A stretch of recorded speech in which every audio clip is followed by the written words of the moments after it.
If anyone causes one of these little ones, those who believe in me, to stumble, it would be better for them if a large millstone were hung around their neck and they were thrown into the sea. If your hand causes you to stumble, cut it off. It's better for you to enter life maimed than with 2 hands to go into hell, where the fire never goes out. And if your foot causes you to stumble, cut it off. It's better for you to enter life crippled than to have 2 feet and be thrown into hell. And if your eye causes you to stumble, pluck it out. It's better for you to enter the kingdom of God with 1 eye than to have 2 eyes and be thrown into hell, where the worms that eat them do not die, and the fire is not quenched. Everyone will be salted with fire. Salt is good, but if it loses its saltiness, how can you make it salty again? Have salt among yourselves and be at peace with each other.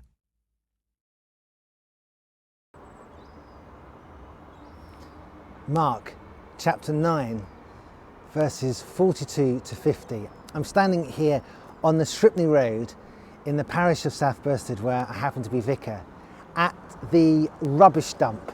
It's the recycling refuse centre. You know, I've always called these places the tip.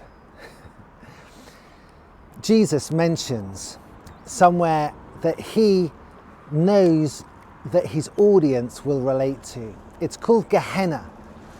It's the word for hell. He mentions it today in our passage 3 times.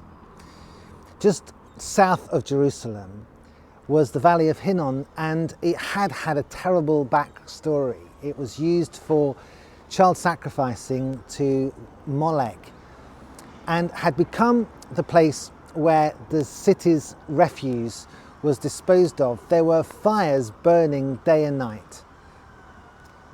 So Jesus uses that picture for hell. I take it that hell is a real place, a physical place. Otherwise, Jesus wouldn't be suggesting that it was real. And it's very gracious of him to warn us about it. Well, there's lots of different imagery here in our passage, and some of the metaphors get kind of used in different sorts of ways. So it's a little bit tricky to sort of pick our way through it. I won't be able to do it justice just now.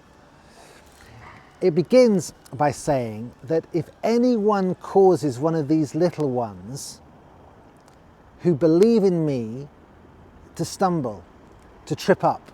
Now, it may have been that Jesus still had that little child as his visual aid. It may have even been one of Simon Peter's kids, and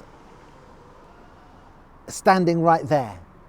And Jesus is kind of saying, look, if you cause one of these newbie Christians to be tripped up in their spiritual journey, if you're a teacher and you're telling them things wrong, you're teaching them lies, do you know what? It will be better for you to drown having a big millstone around your neck. Apparently that was a thing back in the day. Again, Jesus's hearers would have known that that's one of the ways that the Romans would have killed off the people that were trying to revolt against them.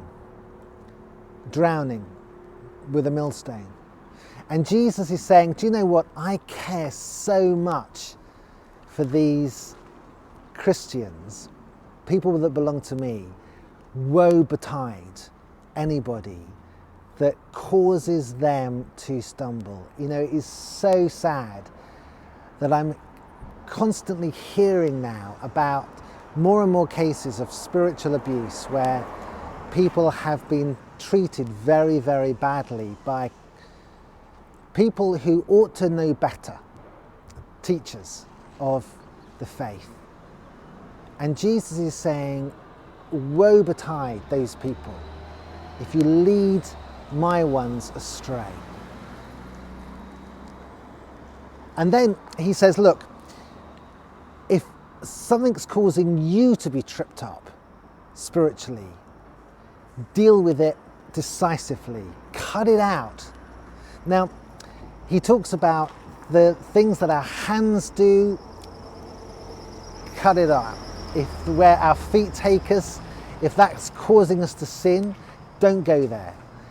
The things our eyes are looking at, whether it's on screens, whether it's books, whether it's internet pornography, whether it's social media, if it's causing us to sin, cut it out. Deal with it decisively, radically, because sin separates us from God and it spoils our relationships and it spreads. So we're to be like a surgeon with a knife, a scalpel, cutting out the cancer so it doesn't get worse.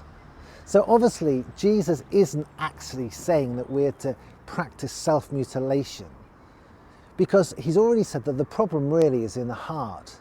So we can't cut that out. We need a whole new one, that one to be cleansed and a whole fresh start by his Spirit. But sin is very dangerous, so it needs to be dealt with in our lives. When we follow Jesus and we give him everything. And then he says, everyone will be salted with fire. Now that's an interesting arrangement.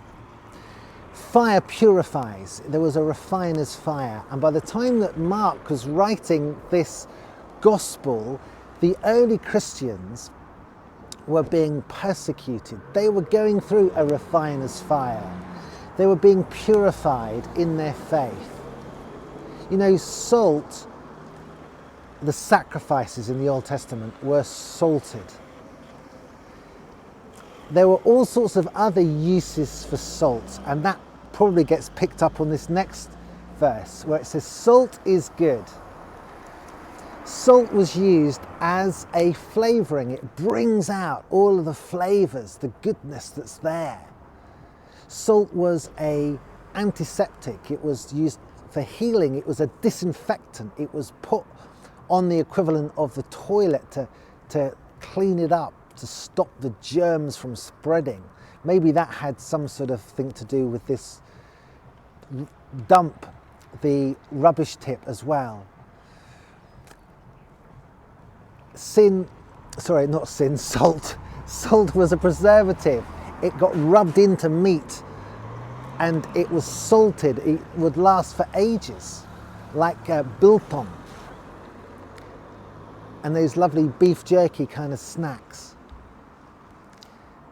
Salt had all sorts of uses, but whatever use it had, it's no good if it loses its saltiness. It has to be distinctive. Now, technically, salt can't lose its saltiness, but it can be corrupted by other things. And other things can cut into it, and therefore it's good for nothing. It's a waste of space. You may as well just chuck it out onto the street. So Christians are to retain their distinctiveness, and by living for Jesus, by cutting sin out of our lives, we will stand out like healthy thumbs and we'll find ourselves being persecuted as a result. That's been the experience of disciples all the way through. So remain distinctive, have a cutting edge, create an appetite and a thirst and a hunger for more of God. And like at the meal table, where there's peace and there's harmony and there's hospitality and fellowship,